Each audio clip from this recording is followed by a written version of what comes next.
Ito let me address this concern. Sabi kasi ni Riza, if you are not good at selling his or her service during negotiation, you are not going to sell a service before you even reach that client. Na prime na namin yung client na yon that Libre Academy talents are trained to do this. What you need to let them know is that you can deliver the outcome that they want based doon sa training na ginawa mo. You don't have to sell yourself. They know that they have an idea that you can do it now. Can you do their outcome na gusto nila? Kasi kung hindi, maybe some other certified talent can do it better. Mas maiintindihan niya. Di ba? But you're capable of doing it. Diba? Although tama naman siya, PJ, na kailangan talagang you know how to sell yourself, but not really sales. Hello? It's a different story.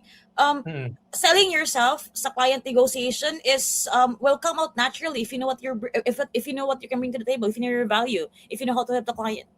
You don't have to overthink it.